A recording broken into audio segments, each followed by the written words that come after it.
My name is Mitch. I'm a 21-year Navy SEAL, Silver Star recipient. I spent time on both the East and West Coast, and finished up my career in our R&D department. And ultimately, when I got out, did a bunch of work with companies like Under Armour, Nike, some Lululemon, and so I tend to know product. I tend to know gear. It was one of the things I was always interested in as a SEAL because we depend on it so much.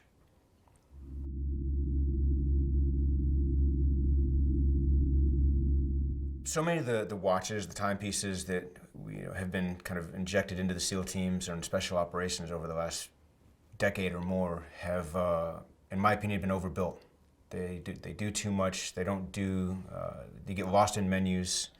They're overcomplicated, and so the goal with Regulus was to simplify that and give the user only what they need.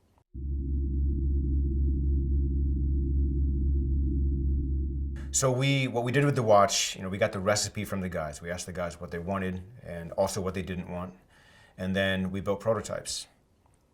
And we took those prototypes and we took them to Panama City to the dive school. We took them to the SEAL teams and gave them, hot off the shelf watches and said, beat them up and tell us what's good and what's bad about it. And so took that feedback, did another round. What that generated was, the Regulus that you see now.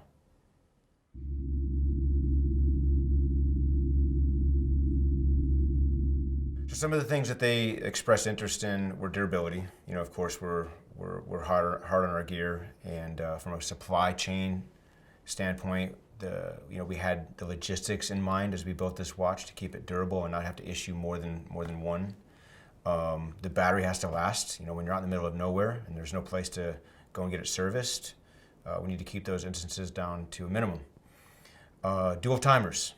So some of the things that we do in our specific job are a lot of dive profiles where you're timing multiple legs of dives, or you're running multiple time on targets.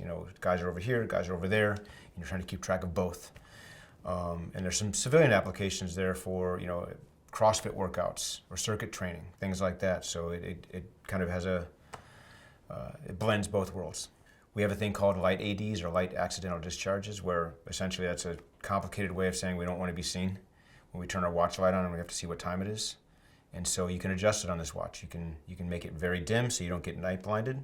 I think really probably one of the biggest features or thoughts into the user interface was just simplicity.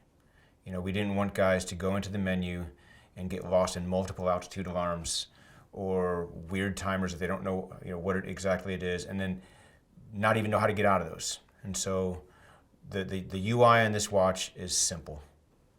What we were able to do with Regulus was build a purpose-built, requirements-based timepiece that does only what we want it to do, nothing else. It's simple, the UI is simple, you don't get lost in menus, it's durable, the battery life is 5 years, and it's basically aimed specifically at the special operations community or people that want a durable and simple watch.